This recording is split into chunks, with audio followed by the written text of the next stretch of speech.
శ్రీమాత్రే నమః. సద్గురు జ్యోతిష్యాలయం జూలై నెల రాశి ఫలితాలు కొన్ని అనివార్య కారణాల వల్ల ఒక 10 రోజులు లేటుగా నేను మీ ముందుకు వస్తున్నాను. జూలై 10వ తారీఖు నుండి మొదలు పెడితే జూలై 30 వరకు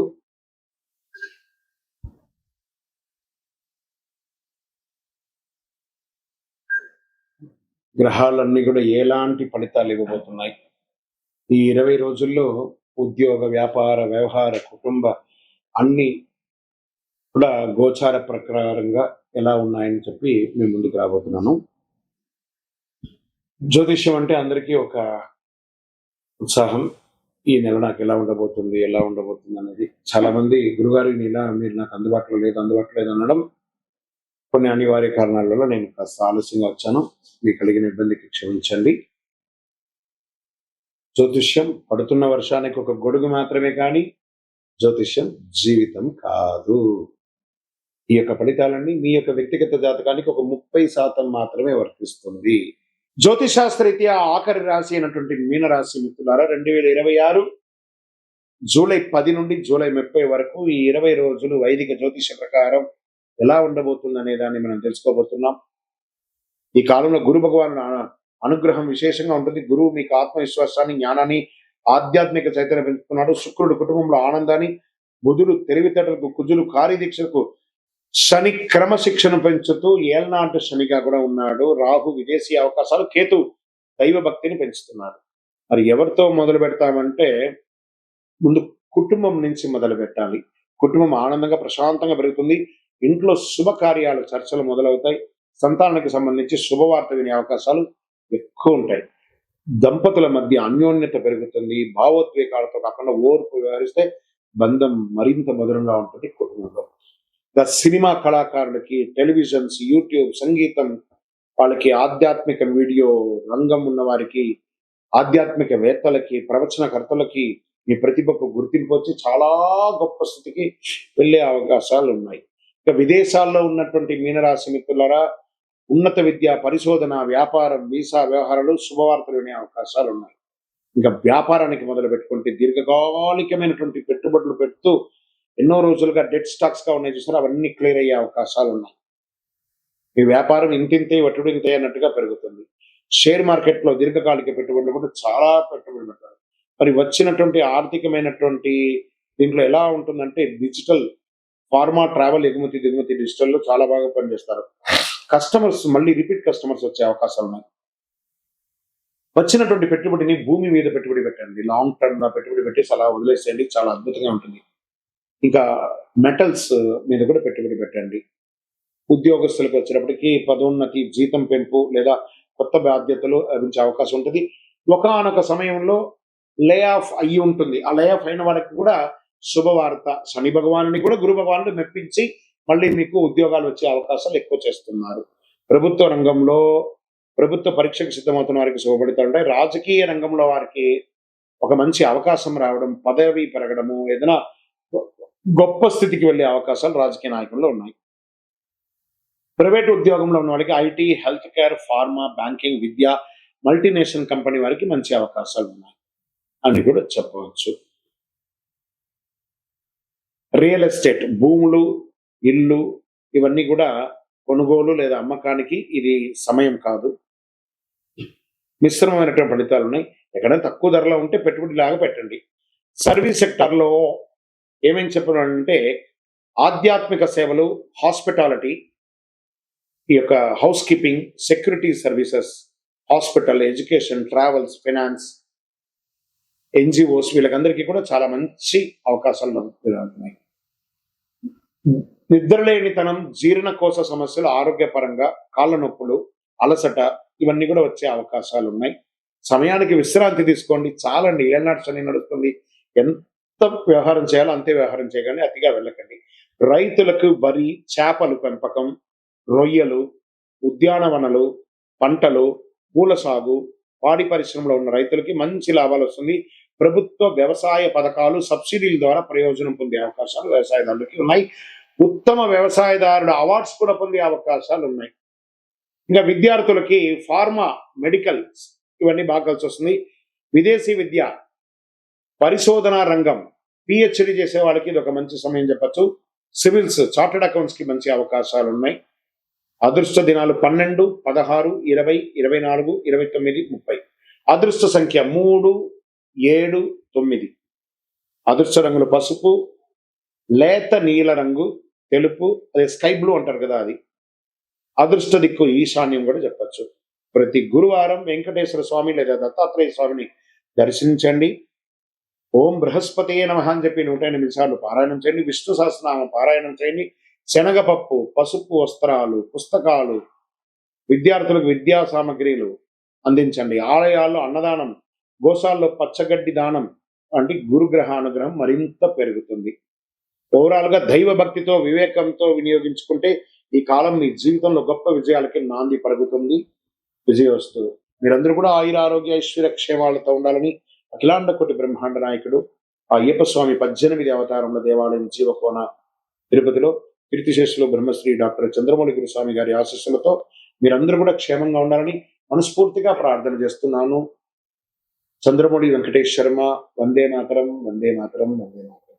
మీ యొక్క వ్యక్తిగత జాతకం తెలుసుకోవాలనుకుంటే మీ పరిసర ప్రాంతాల్లో ఉన్నటువంటి గురువుల్ని సంప్రదించండి, జ్యోతిశాస్త్ర నిపుణుల్ని సంప్రదించండి. లేదా మా ద్వారానే మీరు జ్యోతిష్యం తెలుసుకోవాలి అనుకుంటే మన ఛానల్లో కనబడుతున్న డిస్ప్లేలో కనబడుతున్నటువంటి నంబర్కి మీ పేరు, మీ date of birth, time of birth, place of birth WhatsApp చేయండి. మా అడ్మిన్స్ మీకు రిప్లై ఇస్తారు.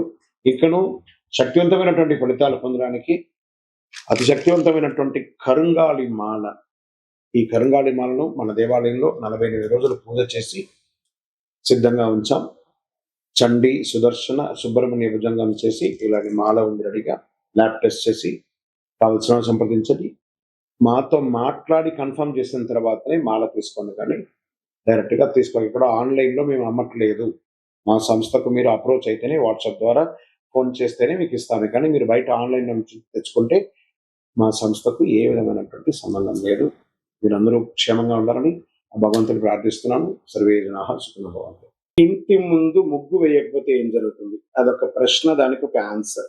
ఇప్పుడు ఎలా చెప్తున్నాం అంటే కొన్ని ప్రశ్నలకు విచిత్రంగా కూడా ఉంటాయని కూడా చెప్పొచ్చు ఆన్సర్. ఎలా ఉంటుందంటే ఇంటి ముందు ముగ్గు వేయడం అనేది కేవలం అలంకరణ కాదు. ఇది ఒక హిందూ సంప్రదాయమైనటువంటి ఆరోగ్య, శుభ్రత, ఆధ్యాత్మిక సంస్కృతి అన్ని కలిసి ఉన్నదే ముగ్గు. ముగ్గు ఎందుకు వేస్తారు? లక్ష్మీదేవికి ఒక ఆహ్వానం. మన ఇంటికి లక్ష్మి కావాలి కదా. ఏమంటున్నాం? భాగ్యాద లక్ష్మీ బారమ్మ అనే అమ్మవారిని పిలిచేటప్పుడు శుభ్రంగా ఉండాలి కదా. సంప్రదాయ నమ్మక ప్రకారం పరిశుభ్రత ఇంటి ముందు ముగ్గు కంటే మహాలక్ష్మి దేవి కటాక్షం లభిస్తుందని డైలీ ఇంటి ముందు ముగ్గు వేస్తారు.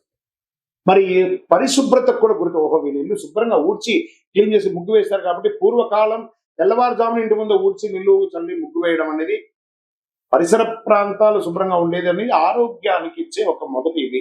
ఇంట్లో ఏవో చిన్న చిన్నవి ఉంటాయి, పడిపోతూ ఉంటాయి, చిన్న చిన్న జీవరాశులు చనిపోతుంటాయి, దోమలు కానీ లేకపోతే ఇవన్నీ కూడా వైరస్ వచ్చేవి అన్నీ కూడా ఏం చేస్తారు? ఊడుస్తాం, నీళ్లు చల్లుతాం, కలాపు చల్లుతాం, ఆరోగ్యపరంగా ఉంటుంది. ఏం చేస్తారు? జీవరాశులకి ఆహారం, దాంతో బియ్య పిండితో ముగ్గు వేస్తూ ఉంటారు జనరల్ గా. ఇప్పుడు కదా అన్ని వేస్తుంటారు. సంప్రదాయంగా బియ్య పిండితో ముగ్గు వేయడం వల్ల చీమలు, చిన్న చిన్న పక్షులు, వాటికి ఆహారం దొరుకుతుంది కాబట్టి అలా కూడా ఇంటి ముందర ముగ్గు వేస్తారు. సానుకూలమైనటువంటి వాతావరణం వస్తుంది. అందమైన ముగ్గులు ఇంటికి వచ్చే వారికి ఆహ్లాదకరమైనటువంటి భావన. ఆహా, చక్కగా ఉన్నారు, సంప్రదాయంగా ఉన్నారు, ఎవరైతే అలా అనుకుంటూ ఇంట్లోకి వస్తారో ఆ ఇల్లు కూడా సుభిక్షంగా ఉంటుంది. ఇంత ఏకాగ్రత ఎలా పెరుగుతుంది? ముగ్గు వేయడం చేతి నైపుణ్యాన్ని, ఏకాగ్రతను పెంచుతుంది, సృజనాత్మకత పెంచుతుంది. కళలుగా కూడా మనం నేర్చుకునే ఒక ముగ్గు అనేది కాన్సన్ట్రేషన్, ఇన్ని చుక్కలు వేయాలి, ఇన్ని ముగ్గులు వేయాలని వాళ్ళలో కూడా ఆడవాళ్ళ ఒక కళ పెరుగుతుంది. సరే, ముగ్గు వేయకపోతే ఏమవుతుంది? అది కదా ప్రశ్న. మనం ముగ్గు వేయడం వల్ల గురించి కదా మాట్లాడుకున్నాం. దీనిపై 2 రకాలైనటువంటి అవగాహన ఉన్నాయి. ఇంట్లో శుభశక్తులు తగ్గుతాయండి. ఫస్ట్, ఆ ఇల్లు ముగ్గు వేసే ఇల్లు, ఎదురిల్లు బాగుంటుంది, ఎదురు వేయకుండా ముగ్గు వేయకపోతే ఇంకా నిద్ర కూడా లేవలేదు అని మాట్లాడుతూ పోతారు. దరిద్రం స్టార్ట్ అవుతుంది. ఆ ఇంటి ముందర అశుభం కనబడుతూ ఉంటుంది. లక్ష్మీదేవి అనుగ్రహం తగ్గుతుంది. శుభకార్యాలకు అనుకూల వాతావరణం తగ్గుతుందని కొందరు విశ్లేషిస్తారు. కానీ వాస్తవ దృష్టిలో ముగ్గు వేయినంత మాత్రాన తప్పనిసరిగా ఏదైనా అశుభం జరుగుతుందా? శాస్త్రీయమైనటువంటి ఆధారాలు ఎక్కడ లేవు, ఏమి జరగదు. కొంతమంది ముగ్గు అనేది ఏంటో కూడా తెలియని వాళ్ళు కూడా ఉన్నారు. ఇలా కొన్ని గేటెడ్ కమ్యూనిటీస్ లో అపార్ట్మెంట్స్ లో ముగ్గు వేయడం అనేది లేదు, స్టిక్కర్ వేసేసి వదిలేస్తున్నారు. అయితే పరిశుభ్రత సంప్రదాయం అందం వంటి ప్రయోజనాలు కోల్పోతారు ముగ్గు వేయకపోతే. వైదిక సంప్రదాయం ఏ రకంగా చెప్తుంది? ఆధ్యాత్మికంలో ధర్మశాస్త్రాలు ఇంటి పరిశుభ్రంగా ఉంచడం, దేవతారాధనకు ముందు ముగ్గు వేసి గడప కడిగి ముగ్గు వేయడం అనేది పవిత్రత చేకూరుతున్న ప్రాముఖ్యతలు చెప్తున్నారు. ముగ్గు వేయడం అనేది పవిత్రతకు ప్రతీక. తరతరాలుగా వస్తున్న ఆచారం అయితే ముగ్గు వేయకపోతే తప్పనిసరిగా కష్టం వస్తుంది అని చెప్పడానికి ఏ విధమైనటువంటి శాస్త్ర కోణాలు లేదు. ముగ్గు వెయ్యండి, వేయకపోతే మీ ఇష్టం. వేయకపోతే ఏదో తప్పు జరిగిపోతుంది అనేది భ్రమలోకి వెళ్ళకండి. కానీ వేస్తే శుభ్రంగా ఉంటుంది అనేది ముఖ్యం. ఆరోగ్యంగా ఉంటారు. ముగ్గు వేయడం శుభప్రదం, సాంస్కృతిక గొప్ప సంప్రదాయం విజయవస్తు. తులసి మొక్క దగ్గర దీపం ఎందుకు పెట్టాలి? పెట్టకపోతే ఏమవుతుంది? ఈ తులసి మొక్క ప్రతి ఇంట్లో ఉంటుందండి. అది వచ్చి విష్ణు యొక్క స్వరూపం. కృష్ణ తులసి, రామ తులసి అని 2 తులసి ఉంటుంది. దీపం పెట్టాను దేవుడు అని చెప్పేసి ఆ చెట్లోకి తీసుకుపోయి కొంతమంది పెడతారు. ఆ వేడికి ఆ కరిగిపోతూ ఉంటుంది. అవసరమా?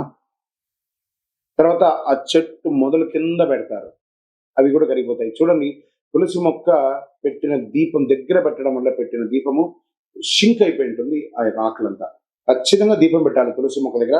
ఆ కోటలాగా ఉంటుంది కదా, బయట పెట్టండి. ఒక చిన్న ముగ్గు వేసి ఆ దీపాన్ని బయట పెట్టండి. అది మన వైదిక సంప్రదాయ ప్రకారం ఒక అద్భుతమైనటువంటి శక్తిగా భావిస్తాం. మహావిష్ణువుకి దీపం వెలిగించడం. ఎక్కడైతే ఎవరు మహావిష్ణు తులసి, ఆ యొక్క తులసికి ఏ దీపం వెలిగిస్తున్నాం? లక్ష్మీపరమైనటువంటి దీపాన్ని వెలిగిస్తున్నాం. అంత అద్భుతమైనటువంటి పవర్ ఉంది. తులసిదేవి విష్ణుమూర్తికి అత్యంత ప్రీతిపాత్రమైనగా భావిస్తూ ఉంటారు. సాయంత్రం తులసి దగ్గర నెయ్యి లేదా నువ్వుల నూనెతో దీపం వెలిగిస్తే శుభం జరుగుతుంది. ఐశ్వర్యం, ప్రశాంతత పెరుగుతుంది. సంప్రదాయంలో ప్రతిరోజు సాయంత్రం కుటుంబ సభ్యులందరూ ఒక చోట వెలిగి ప్రార్థన చేసే అలవాటు ఉండేది. ఇంట్లో భక్తి, క్రమశిక్షణ, ప్రశాంతత పెరుగుతుంది. ఆ దీపం కొండెక్కేంత వరకు రాత్రి ఆహారం తీసుకోరు చాలా మంది. ఇది మంచి ఆచరణ. సాయంత్రం దీపం వెలిగించడం వల్ల ఇంటికి పరిసరంగా ఆహ్లాదకరమైనటువంటి వాతావరణం ఏర్పడుతుంది. తులసి మొక్క యొక్క స్వభావమే స్వయం సువాసన, ఔషధ గుణాలు కలిగి ఉన్నటువంటి అద్భుతమైనటువంటి ఒక కల్ప వృక్షం. ప్రతిరోజు సంరక్షించడం వల్ల ఇంటికి పచ్చదనం కూడా పెరుగుతుంది. ఎప్పుడు వెలిగించాలి? ఉదయం సూర్యోదయాత్పూర్వం వెలిగించవచ్చు, సాయం సంధ్యలో వెలిగించవచ్చు. కార్తీక మాసంలో ప్రతిరోజు తులసి దగ్గర దీపం వెలిగించడం వల్ల విశేషమైనటువంటి ఫలితాలను పొందే అవకాశాలు బాగున్నాయి. ఏ నూనెతో వెలిగించాలంటే నువ్వుల నూనె లేదా ఆవు నెయ్యితో వెలిగించండి, విశేషమైన ఫలితాలు పొందుతారు. తులసి దగ్గర దీపం వెలిగించిన ఐశ్వర్యం లేదా కష్టాలు దొరకడం వంటి ఫలితాలు సంప్రదాయ విశ్వాసాలకి ఆధారపడి ఉంటుంది. తులసిలో వెలిగించడం కాదు, తులసి దగ్గర వెలిగించాలి. విజయవస్తు. నిత్య దీపారాధన చేయడం వల్ల ఫలితం ఏంటి? దీపం జ్యోతి నమస్తుభ్యం చెప్పి మనం ప్రార్థన చేస్తుంటాం. దీపం వెలిగించడం వల్ల జ్యోతి వెలిగెను, మకర జ్యోతి వెలిగెను. దానివల్ల ఏం లాభం? అజ్ఞాన్ని పారదోలే జ్యోతి వెలుగుతుంది అనమాట. ప్రతిరోజు స్నానం చేసి మన ఇంట్లో దేవుడి దగ్గర దీపం వెలిగించడం, తులసి కోట దగ్గర దీపం వెలిగించడం ఒక సంప్రదాయం అండి. ఉదయ సాయంత్రంలో ఇలా వెలిగించడం వల్ల ప్రతిరోజు భక్తితో దీపారాధన చేసి ఇష్టదైవ అనుగ్రహం పొందుతారు. మనకు డైరెక్ట్ గా భగవంతుడికి మనము ఆహారం ఇవ్వండి. అందుకే హోమాది కృత్యాలు చేస్తారు కదా. ఈ దీపం యొక్క కాంతితో ఆ నూనె కరిగి ఆకాశం వెలిగి మన ఇష్టదేవుడికి ఆహారంగా మారి మనకు అనుగ్రహంగా తిరిగి రావడమే దీపారాధన యొక్క ఫలితం. లక్ష్మీ కటాక్షం, ఇంట్లో శుభం, ఐశ్వర్యం, సిరి సంపదలు వెలుగుతుంది. దీపం వెలుగుతుంది చూసారా, అలా ఆ చుట్టుపక్కల చూడండి, ఒక బ్రైట్ గోల్డెన్ ఫ్రేమ్ తో వెలుగుతుంది ఆ దీపం. అవన్నీ కలర్ ఇమాజినేట్ చేసేదా, అదే అద్భుతం సృష్టి అని కూడా చెప్పచ్చు. మానసిక ప్రశాంతత పెరుగుతుంది, మనసు ప్రశాంతంగా ఏర్పడి చక్కగా కుటుంబంలో సామరస్యం పెరుగుతుంది. ఎవరో ఇంట్లో కోడలు, అత్త, మామ ఎవరైనా దీపం వెలిగించారని చెప్తుంటారు చూసారా, చాలా అద్భుతమైనటువంటిది ఉంటుంది. ప్రతికూలత అంతా కూడా తొలగిపోతుంది, నెగిటివ్ వైబ్స్ అంతా తొలగిపోతుంది. ఉదయ సంధ్య దీపాలు వెలిగించడం వల్ల ఆరోగ్యపరమైనటువంటి దినచర్యగా మారుతుంది. ఏ నూనెతో వేయొచ్చు అంటే ఆవు నెయ్యి, నువ్వుల నూనె, ఇతర సహజ నూనెలతో దీపారాధన చేయొచ్చు. అంత విశేషం. ఎల్లప్పుడూ వెలిగించాలా, అఖండం వెలిగించాలా, నిత్య దీపం వారి వారి శక్తిని బట్టి. ఒకవేళ మీరు అఖండ దీపం వెలిగించి గాలికో దీనికో ఆరిపోతే అదేదో అపశకునంగా మార్చకండి. టెక్నికల్ గా ఆరిపోయింది అంతే. దాని గురించి దీపం వెలిగించడం మన బాధ్యత. ఆ ఉండడం ఉండకపోవడం అనేది గాలిలో, ప్రకృతిలో ఉన్నటువంటి శక్తిని బట్టి. కాబట్టి సెంటిమెంట్ కి దీపాన్ని తీసుకొని వెళ్ళకండి. అది నిత్య ఉత్సవం, నిత్య పని. అది విజయవస్తు. ప్రతిరోజు కనకదార స్తోత్రం చదవాలా? దానివల్ల ఫలితం ఏమైనా ఉంటుంది కదా. ఒక పేద ముసలి ఆవిడ ప్రార్థన చేస్తూ ఉంటే ఆదిశంకరుల వారు భిక్షాటనకు వెళ్ళారు. భవతి భిక్షాం దదాతు దేహి కదవతి భిక్ష, మీరు నాకు దానం ఇస్తున్నారంటే ఒక బ్రహ్మచారి కుర్రోడు వచ్చాడు కదా అని చెప్పి ఇల్లంతా తిరిగి వెతికితే ఎక్కడ కనబడకపోతే ఒక కుళ్ళిపోయిన ఒకే ఒక ఉసిరికాయ మాత్రం ఉండిందట ఆ పేదవాడి దగ్గర, కాలడి క్షేత్రంలో. కాల్ అడి అంటే కాలు పెట్టినటువంటి స్థలంలో, అలాంటి క్షేత్రంలో ఆవిడ వచ్చి తీసుకొచ్చి, అయ్యా నా దగ్గర ఉన్నది ఇదే అని చెప్పి ఇవ్వగానే, అంగం హరే పులగ భూషణ వాసే అని చెప్పి కనకదార స్తోత్రాన్ని ఆదిశంకరులు ఈ ప్రపంచానికి అందించారు. అలా ఆ ఇంట్లో ఆ బంగారు వర్షం కురిసిందంట, ఆ ఉసిరికాయతో వర్షం. ఆ కనకదార స్తోత్రం చదవండి, 2 పూటలా చదవండి లేదా వినండి. యూట్యూబ్‌లో వస్తున్నాయి, టీవీలో వస్తున్నాయి. ఆ అడ్వర్టైజ్‌మెంట్‌తో కాదు, డౌన్‌లోడ్ చేసుకొని వింటూ ఉండండి. ఎలా అద్భుతమైనటువంటి ఫలితాలు పొందుతారంటే ఐశ్వర్యం, ఆనందం, ఆరోగ్యం అన్ని రకాలైనటువంటి ఫలితాలను పొందుతారు. ఆ కనకదార స్తోత్రంలో అంత పవర్ ఉంది. విజయోస్తు.